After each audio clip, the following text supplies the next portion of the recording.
Olá pessoal, tudo bem com vocês? Eu sou CG, eu sou professor de biologia, eu sou biólogo, eu sou botânico e eu sou o cara que hoje vai tentar te ajudar com a Olimpíada Brasileira de Biologia, a OBB, com esse vídeo, mais um vídeo das dicas olímpicas. Há alguns anos, a Olimpíada Brasileira de Biologia tem sido uma das provas mais interessantes para estudantes do ensino médio prestar. Né? Todos os anos, né, o Instituto Butantan elabora essa prova na expectativa da busca de novos talentos, né, para a área de ciências biológicas. Né? A ciência brasileira na área, principalmente microbiana, na área voltada para a saúde pública, ela é sedenta por novas mentes e por gente interessada em fazer pesquisa e que tem esse olhar assim, de interesse para a ciência. E alguns vídeos atrás eu venho falando sobre a temática da prova de 2023. Tema esse que agora parece eles jogaram uma luz sobre o tema, mas que já vem caindo em anos anteriores, né? Quando a gente pensa em esse ano a temática gira em torno de erradicação de doenças e vacinas, né? E a gente sabe que realmente as vacinas são um dos maiores instrumentos que a humanidade já criou para eliminar doenças. E aí, pensando nisso, eu peguei aqui alguns temas que têm uma predisposição a cair com mais peso esse ano. Já caiu em anos anteriores, mas com certeza pode cair esse ano novamente. E por isso a gente começa o nosso vídeo agora.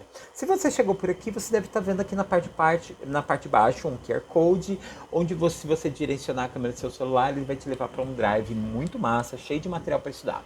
Já aqui do lado você tem todo o PowerPoint e o material que eu estou usando para a nossa aula. Então, sempre que você quiser, você pode pausar, tirar uma fotinho e fazer as suas próprias anotações, beleza? Mas sempre se lembre, se você quiser, você pode reassistir esses vídeos. A ideia aqui é que ele traga para você todas as dicas possíveis do conteúdo que você vai encarar nessa prova. Bom, então vamos para o nosso rolê de hoje? Bom, o que eu quero que vocês tenham em mente quando o assunto é erradicação de doenças? Erradicar uma doença é basicamente tirá-la do mapa. E isso é um processo muito difícil quando o assunto é doenças microbianas, né? A gente sabe que eliminar uma doença passa pela ideia de você fazer um micróbio entrar em extinção.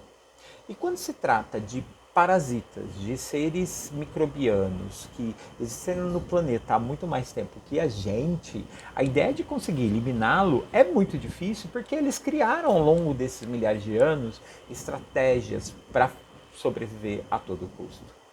Pensando nisso, a gente tem que começar a nossa aula falando de dois conceitos muito ligados ao tema de hoje, que é a erradicação de doenças, que é a diferença entre doenças emergentes e reemergentes.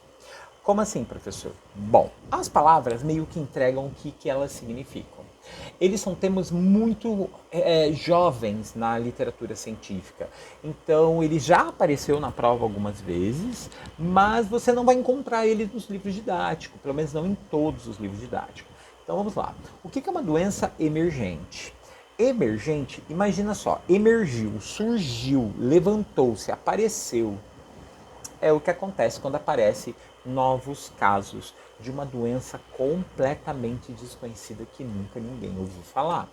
Foi assim, por exemplo, com a Covid-19, lá no início dos anos 2020, e com a AIDS no início da década de 80, né? De repente, o mundo ouvia falar de um número de casos de uma doença nova, da qual a gente ainda não sabia que micróbio era, o que ele causava do ser humano, mas a gente começou a ouvir falar de pessoas ficando doentes, pessoas morrendo disso. Né? Doenças emergentes, elas têm uma origem muito interessante na ciência. Bom, primeira origem plausível que a gente precisa levantar para doenças emergentes é que ela seja causada por um micróbio que antes atacava animais, um determinado ser vivo, e de repente a ausência desse animal na natureza, que era o hospedeiro natural dele, esse micróbio para sobreviver se adaptou a um outro ser vivo. Né? Esse pode ter sido o caso da Covid-19. Né? No começo da pandemia, houve muita fake news sobre como teria surgido os casos lá na China, né? Os primeiros casos, mas sabe-se pela análise de DNA que o vírus da Covid-19 é muito semelhante a um vírus que causa uma doença de uma síndrome respiratória semelhante em outros mamíferos. Então, provavelmente, na ausência desses mamíferos, o vírus pode ter ido para um outro hospedeiro disponível, no caso o ser humano, e se adaptado a ele. Essas adaptações, elas acontecem porque vírus são seres muito simples. E eles basicamente, para atacar um ser humano, ele precisa achar uma proteína da sua superfície que seja compatível às proteínas de superfície das células do seu hospedeiro. Então, se ele entra no ser humano e não consegue sobreviver no corpo humano, é basicamente porque ele não encaixou, né, a proteína dele exatamente com nenhuma célula nossa. Mas e se ele modificar as proteínas dele para fazer encaixar? É basicamente isso que rola durante uma mutação. Essas mutações podem acontecer de forma espontânea, tá? E tem tanto mutações que dão certo, fazendo com que ele consiga se adaptar a um novo hospedeiro, como existem também as mutações que dão errado, o que fazem com que essas variantes não tenham sucesso na sobrevivência, né? E acredita que tenha sido isso que aconteceu tanto com o vírus HIV quanto com o vírus da Covid-19. É feita uma análise genética para a gente estabelecer um parentesco e é inclusive a gente possa ter base na literatura científica para poder saber por onde começar a tentar se livrar desse micróbio, né? Porque aquela história, vamos imaginar que era uma doença que acontecia em cães e eu tenho para o uso veterinário um remédio para matar o micróbio. Bom, pode ser por aí um bom começo para a gente testar o medicamento para salvar humanos também, né? E assim a doença segue. Geralmente, doenças emergentes têm esse processo, é uma adaptação microbiana. Outra situação que pode acontecer é um micróbio que já existia na população, que já causou a doença em algum momento entre humanos, tinha desaparecido e volta a acontecer. Esses são os casos das doenças reemergentes, que emergem novamente, né? Aqui nós estamos falando de doenças que por alguma razão a gente já tinha conseguido acabar com ela, a gente já tinha se livrado dela, talvez pelo uso de vacina, talvez com o uso de, sei lá, veneno que combate insetos e etc. E aí a doença tinha desaparecido ou reduzido muito o número de casos. De repente, por um descuido de saúde ou por uma nova mutação do micróbio que tornou ele mais virulento, mais perigoso, mais patogênico, esse micróbio volta e volta arrasando. Atualmente, nós falamos de duas doenças reemergentes de importância na literatura e que surgem aí no jornal aparecendo como sinônimo de reemergência, que é basicamente a dengue que hoje em dia a gente tem epidemia todo ano, né? Toda época de verão, toda época de aumento de número de chuva, volume de chuva, começa a surgir os números de casos. E o sarampo, que até anos atrás a gente estava feliz e satisfeito de que esse sarampo tinha desaparecido, né? E agora, 2018 para cá, ele voltou. Vamos comentar um pouquinho sobre esses dois casos, porque elas tratam de assuntos que são muito pertinentes. Afinal de contas, quando a gente fala de vacinas, vacina é um jeito de prevenir uma doença de aparecer novamente. E a gente vê aqui que a ideia de descuidar das vacinas pode fazer com que a população que tinha ferramentas para evitar de pegar a doença, peguem ela novamente. E é aí que entra a história, por exemplo, do sarampo. Durante muitos anos, o sarampo matou muito no Brasil. O sarampo é uma doença que ataca a pele, né? Uma doença transmitida por via aérea, por saliva, né? Por microgotículas no ar. E aí, em contato com a pele, começa a estourar, né? Feridinhas, pontinhos e tudo mais. É uma doença tipicamente infantil, ela foi muito comum na infância, na minha geração mesmo, na década de 80, as crianças morriam de medo porque ficava cheio de pintinhas vermelhas, né? E ficava com febre e tudo mais. Em geral, era essa febre que matava, tá? Mas é importante dizer que dos anos 80 para cá, o sarampo tinha desaparecido, tinha reduzido significantemente o número de casos. Até em 2016, a Organização Mundial da Saúde certificou o Brasil por ter sido símbolo nas Américas de combate a essa infecção e tinha dado o certificado de erradicação da doença aqui.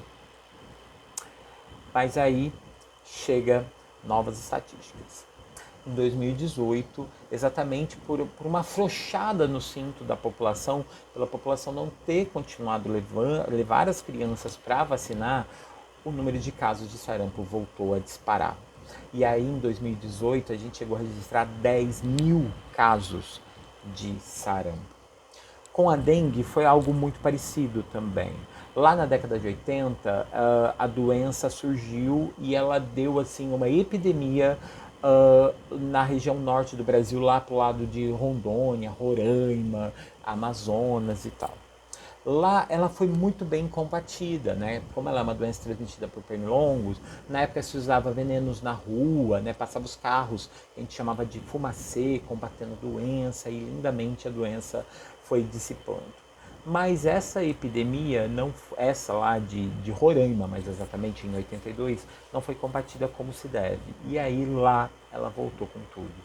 De lá para cá, a gente tem tido um número de casos alarmantes em todo o país e muitas cidades já declaram casos de emergência, assim, do tipo, olha, tem gente morrendo, tem gente ficando internada, tem gente indo para UTI por causa da dengue, né? E é uma doença combatível pelo combate ao inseto e, obviamente, tratamento das pessoas que estão doentes.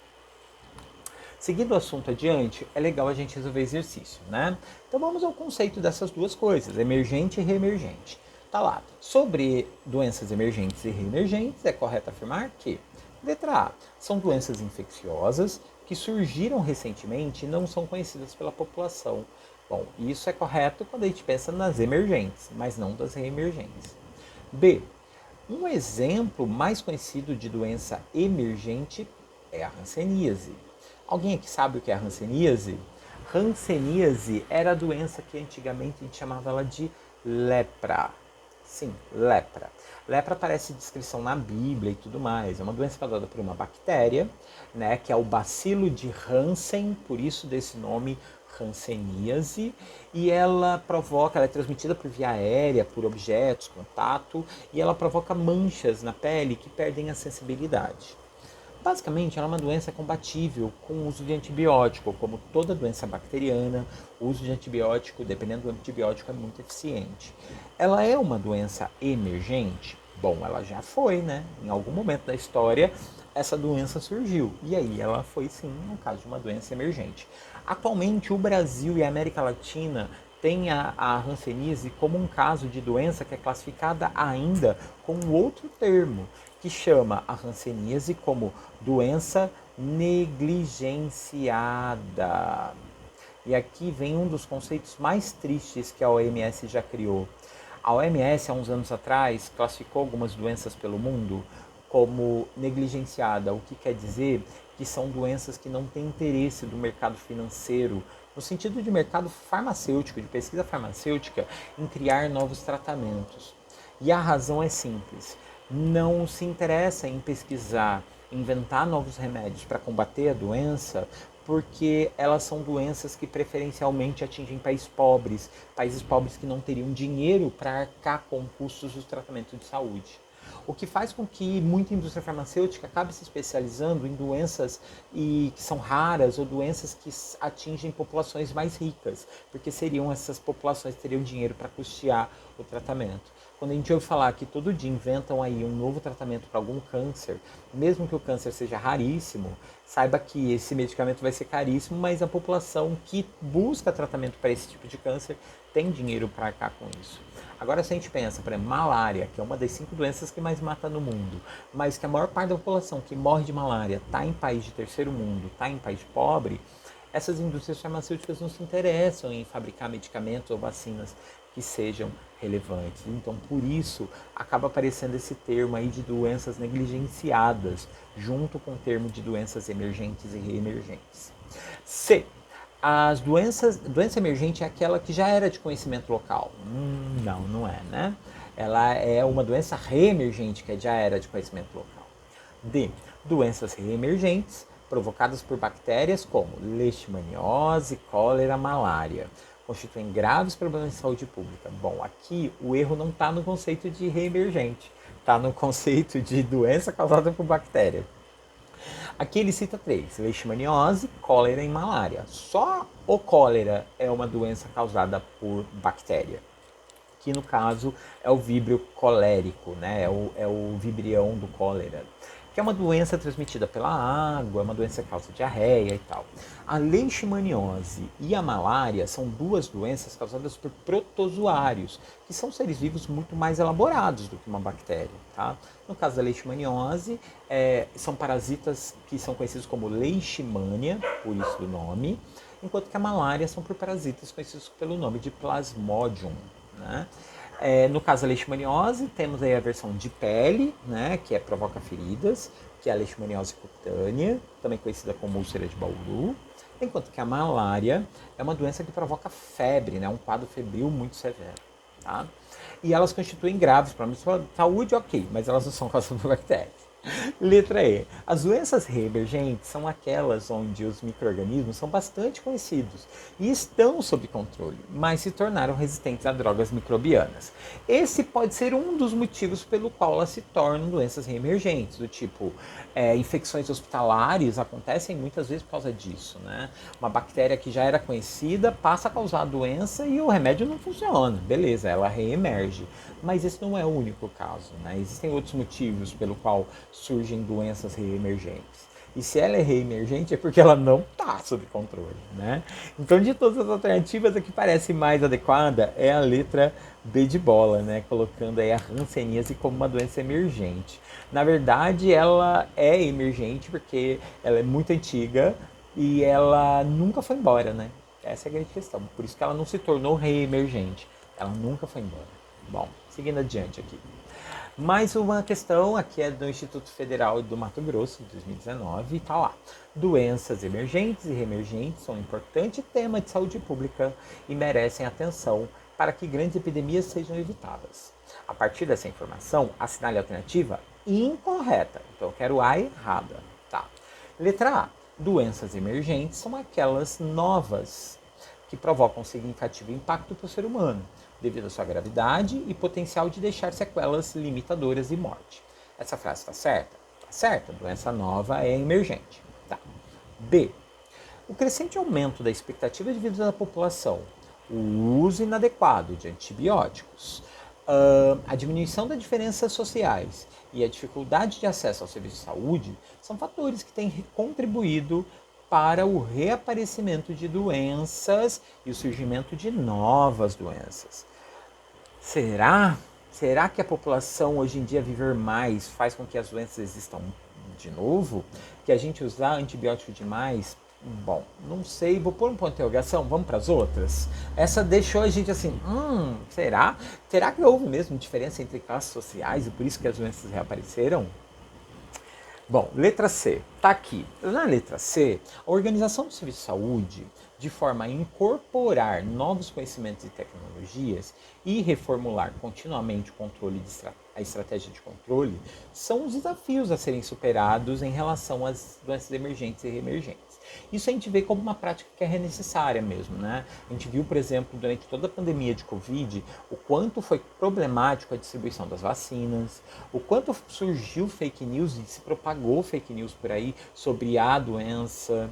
Então, ter noção e conhecimento e tecnologia para evitar essas doenças é muito importante, pelo menos no controle delas. Letra D. A esquistossomose, febres hemorrágicas, leishmaniose e arboviroses são exemplos de doenças emergentes e reemergentes relacionadas a mudanças ecológicas, desenvolvimento econômico e manipulação da terra. Bom, vamos por partes. Esquistossomose, o que ela é? Ela é uma verminose, né? Ela é uma doença causada por um verme muito pequenininho, que ele é transmitido por banhos em lagoas contaminadas pelo verme e pelo caramujo, com a qual o verme precisa passar dentro dele para sobreviver. Ela atualmente é uma doença sem cura, ela tem controle, mas não tem cura. E ela é conhecida na população por barriga d'água, por conta dela provocar um inchaço, né, na barriga abdominal, né? E ela é uma doença emergente, sim, né? Ela é uma doença tipicamente brasileira e já caiu várias vezes na Olimpíada, viu? Sobre ela. Febres hemorrágicas. Quando a gente fala de febre hemorrágica, nós temos várias para citar. Uma das mais importantes, recentemente falada, é o ebola, né? O ebola é causado por um vírus que surgiu na África. Aliás, esse nome é por causa de um rio na África, mais exatamente no Congo, né, no antigo Zaire, e ela é uma doença transmitida por contato, por água contaminada, por ar, e ela provoca grandes hemorragias. Ela foi uma doença emergente, ela já existia na população, né, africana, e aí lá ela era reemergente, quando houve problemas essa doença passa a aparecer, mas ela começou a aparecer em alguns países do mundo, o que tornou ela uma preocupação mundial, né? Leishmaniose é uma doença de altíssima transmissibilidade, depende de pernilongos, né, para transmitir ela, que tem a versão cutânea, como eu falei, e também tem a versão visceral, que é a versão mais mortal dessa doença, conhecida também como calazar, né?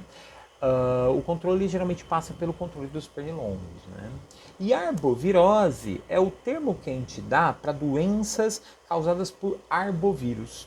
Arbovírus é o nome de um grupo de vírus que causam, em geral, doenças febris, como é o caso da dengue, da febre amarela, da zika e do chikungunya, que são todas doenças virais transmitidas pelo Aedes aegypti, né? Principalmente no caso da febre amarela, o Aedes aegypti transmite na versão urbana, né? Na versão silvestre é outro pernilongo. E essas doenças, sim, estão relacionadas à mudança ecológica, está relacionada ao desenvolvimento econômico. Na leishmaniose, a gente fala muito da história de que a leishmaniose é conhecida no interior de São Paulo como úlcera de Bauru, né? Tudo porque lá no passado, a cidade de Bauru, que fica no interior de São Paulo, ela era o foco onde aconteciam as construções das linhas de trem no interior. E para construir as linhas de trem havia muito desmatamento, derrubada de floresta e tudo mais. E os trabalhadores dessas linhas de trem pegavam essa doença com facilidade. E pegava por quê? Bom, com a derrubada da floresta, o pernilongo, que é o mosquito palha, que só picava capivara, onça, tatu, animal do mato, esses animais foram fugindo, adivinha só, o mosquito passou a transmitir a doença para o ser humano. Ou seja, foi desenvolvimento econômico, manipulação de terra, mudança ecológica que provocou a emergência dessa doença dentro de uma população, né? E a mesma coisa a gente poderia falar das outras doenças que listadas aí, tá? E a letra E, as doenças reemergentes ou resistentes a drogas, né, as medicações, são as que reaparecem após um período de declínio significativo e com risco de um futuro aumento, né, lá no futuro próximo. Essa frase também está correta, né? São medicamentos que a gente toma sem receita e faz com que o micróbio se torne resistente à droga, né, à medicação, e faz ele voltar a aparecer. Tendo em vista que todas as frases parecem muito adequadas, só a letra B, né, que tinha aqueles pontos de interrogação lá sobre a população. Então é ela que está correta, tá? E aqui, para fechar a nossa conversa, a última questão de hoje, uma questão da OBB, também do ano de 2021, da primeira fase, né? Aqui ele traz sempre um textinho, isso é muito típico da OBB, né? Trazer um micro textinho falando de alguma coisa, e aí vem as questões, né? Então tá aqui, ó, o Brasil como um possível celeiro de novas variantes da Covid-19, né? E aí tem a pergunta número 21, que diz o seguinte: o grande número de casos de pessoas infectadas pelo coronavírus aumenta o risco de surgimento de novas variantes no Brasil. Isso ocorre por quê? Por que aumenta o número de casos da doença no Brasil ou o surgimento de novas variantes no Brasil? Letra A. As mutações ocorrem ao acaso e quanto maior o número de vírus em replicação, maior é o risco de surgimento de uma nova variante. Seria possível? Parece que sim, mas vamos ver as outras? Bom, letra B. A reprodução entre os vírus ocorre com a troca de material genético. Vírus não se reproduz assim, socorro. Bactéria pode fazer isso, que é o que a gente chama nas bactérias de reprodução por conjugação. Vírus faz só replicação, ele cria cópia de si mesmo, né? Caso aconteça uma mutação viral, nem é dentro do vírus que acontece a mutação, e sim dentro da célula hospedeira, da nossa célula, né, que pega o vírus. Letra C. Então a letra B está errada, tá? Letra C. O uso de medicamentos preconizados no tratamento precoce aumenta a taxa de mutação viral. Bom, vamos lá. Aqui é uma questão polêmica, né? Por quê? Não há tratamento precoce para a Covid-19, né? Não houve comprovação que os medicamentos que estavam sendo pesquisados poderiam ser eficazes no tratamento precoce da Covid-19. Coisas como cloroquina, ivermectina foram testadas, mas não funcionaram. Então o tal tratamento precoce não existiu, né? Então tá errado. Letra D. A população brasileira possui alta miscigenação, o que aumenta a necessidade do vírus sofrer mutação. Isso é verdade? Isso é verdade verdadeiríssima, né? A população brasileira é muito misturada. Isso faz com que o vírus tenha praticamente que se adaptar a cada pessoa onde ele entra. E se ele se modifica e se adapta de um ser vivo para o outro, a chance de criar um vírus mortal, perigosíssimo e que seja novamente alvo para causar doença nos outros é autismo. Então, essa alternativa eu já nem precisaria ler outras para entender. A letra aí está falando lá, ó, aumentar a vacinação no Brasil promove o aumento das mutações. Claro que não, né? Então, aqui a alternativa correta é a letra D de dado, que faz essa questão uma questão de interpretação. Beleza? Bom, meus queridos, eu fico por aqui. 25 minutinhos esse vídeo, hein? Um vídeo sobre transmissão de doenças, sobre informações irrelevantes, falamos sobre alguns sintomas, doenças e tudo mais. Espero que você fique aqui para novos vídeos. Eu sou CG, sou biólogo, sou botânico, sou professor de biologia e eu quero muito te ajudar a conseguir trazer uma medalhazinha para sua casa, uma medalhinha de ouro, olha que incrível, da Olimpíada de Biologia. Até lá, fique aí com os próximos vídeos. Eu sou CG e é isso. Valeu. Tchau, galera. Curta, comente e compartilha isso, pelo amor de Deus, hein? Valeu.